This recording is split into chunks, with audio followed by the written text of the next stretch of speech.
Армысыздар қадірлі көрермен, Таңғы шай жобасының кезекті шығарылымы. Бүгін домбыра қазақ халқының рухани қазынасы, ұлттық болмысының айнасы.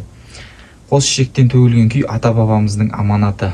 Ал сол қасиетті аспапты жасап, кейінгі ұрпаққа жеткізіп жүрген шеберлер ұлттық өнердің жанашырлары. Бүгінгі бағдарламамыз ұлттық домбыра күніне арналады. Бүгін біз тек күйдің құдіреті туралы ғана емес, домбыраның дүниеге келу жолы, оның жасалу ерекшелігі мен ұлттық өнердің бүгінгігі мен болашағы жайында сыр шертетін боламыз. Бүгінгі қонағымыз домбырашы, ұлттық аспап жасау шебері, қазақтың қасиетті өнерін дәріптеп жүрген Берік Мейрамбекұлы біздің қонақта. Қош келдіңіз. Қош көрдік. Сұхбатымызды бастамас бұрын өзіңізді көрермендерімізге таныстырып өтсеңіз. Жақсы, алдында өзім атымды атап өткендей, есім Берік Жұматаев Мейрамбекұлы. Осы Жамбыл облысы Сарысу ауданы Өндіріс ауылында 1983 жылы дүниеге келген екем. Жалпы өзім таныстырсам, осы болар-ау. Домбыра өнеріне қалай келдіңіз? Домбыра өнеріне өзімнің кенже інім арқылы келдім. Ол кезде алып бастаңыз ба қолыңызға домбыраны? Кеңірек тоқталып өтсеңіз. Кеңірек айтсам, жалпы кенже інім аты Шуақ Кеңесбекұлы. Осы домбыраны жасап, жаңағыдай өз қолымен соған көмектесіп жүріп, яғни қалай айтамыз, сатып жүріп, солай соған көмектесіп жанында жүріп, мына жерін қалай жасайды, сонымен қызығушылық танытып, сол домбыраны сол інімнен үйреніп кеттім жасауда. Жалпы негізгі ұстазым десем де болады, Шуақ Кеңесбеков Шуақ Мейрамбекұлы, яғни үйіміздегі ең кенже ініміз. Сол менің ұстазым болды. Сол кісінің арқасында қызығушылығыңыз артты ғой жалпы? Жалпы соның арқасында қызығушылығым артып, сол жалпы домбыра жасап үйренгеннен кейін ұлттық аспапқа деген қызығушылығым артып, сол домбырадан бөлек жетіген, шертер, қылқобыз, примақобыз деген жалпы үрмелі аспаптан басқа аспаптың барлығын жасап, солай үйреніп кеттім. Негізгі ұстазым енді Шуақ. Керек.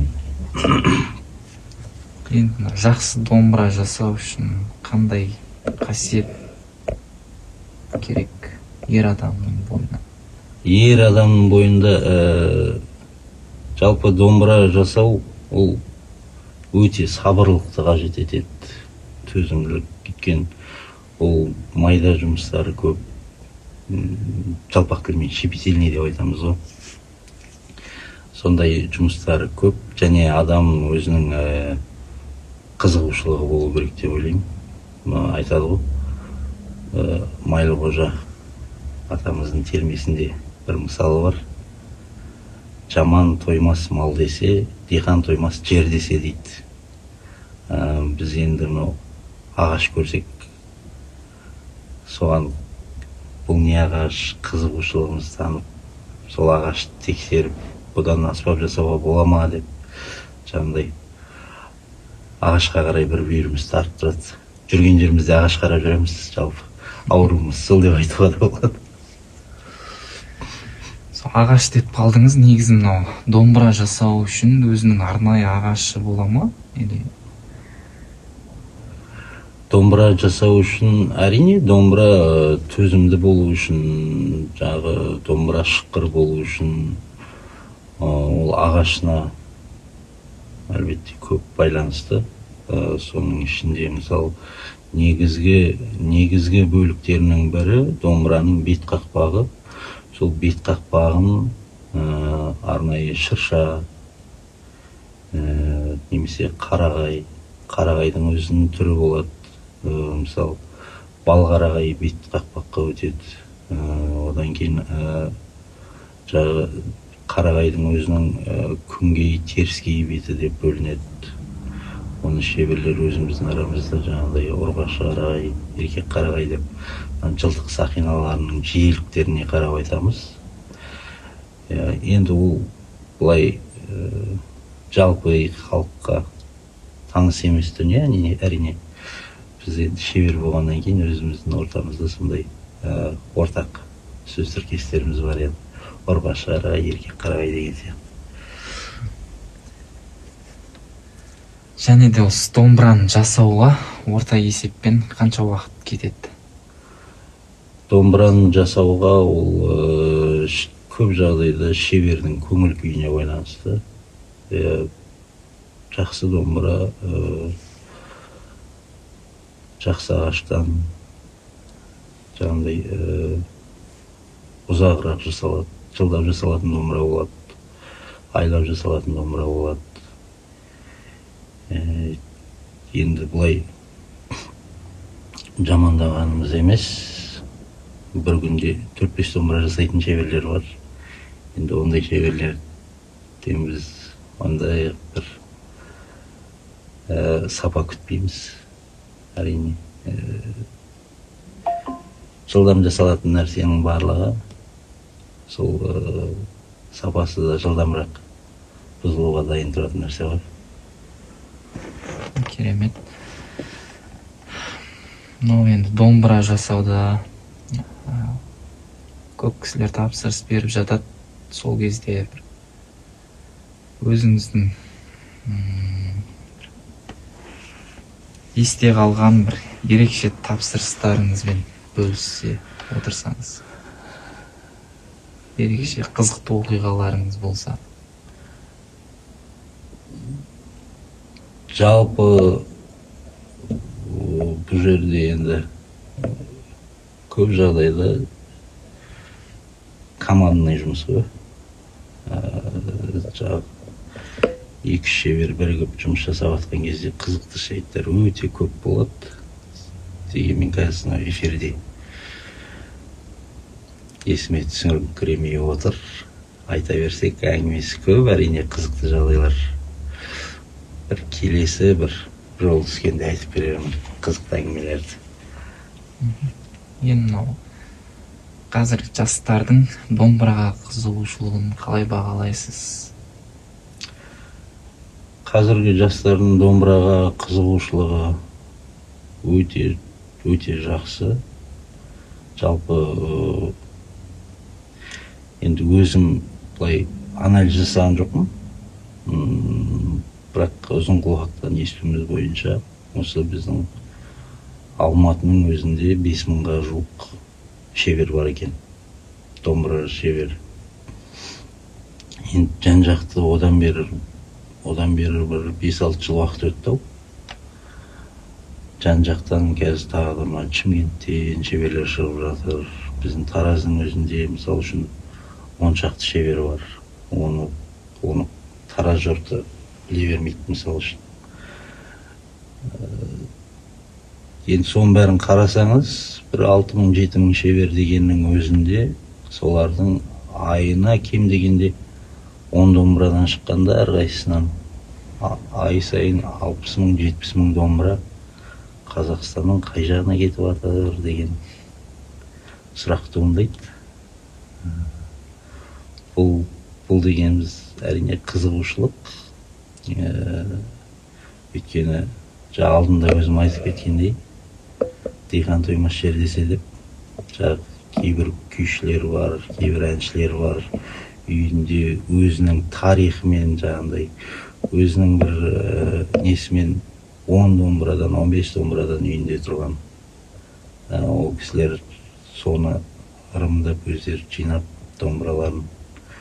Кейбіреулер бар, жаңағындай домбыра көрсе, мысал айтатын болсақ, осы жерде өзімізде Нұрлыбек Таласбаев деген азаматымыз, өзім құрдасым. маған келсе әйтеуір бір домбыра алып кеткісі келіп тұрады. Соны өзім енді бір 5-6 домбырамды алдау. Сондай кісілер болады. Оның барлығы енді әрине қызығушылықтан туындайтын заттар. Сол жалпы. Рахмет көп жауабыңызға. Енді ұлттық өнерді кеңінен дамытуға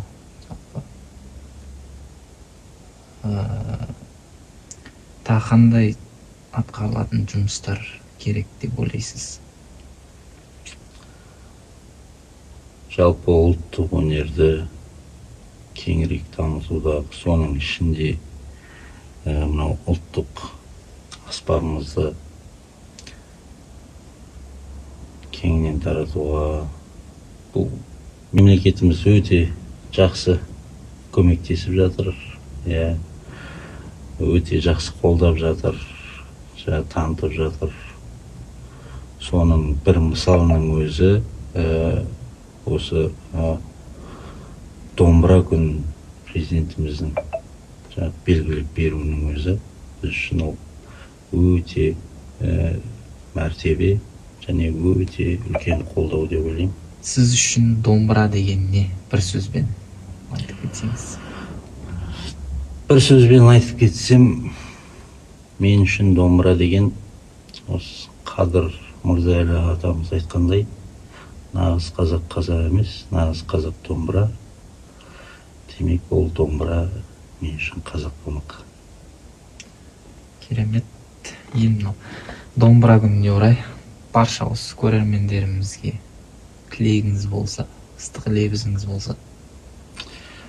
Ең алдымен барша қазақ ұлтын, жалпы қазақстандықтарды осы домбыра күнімен құттықтаймын.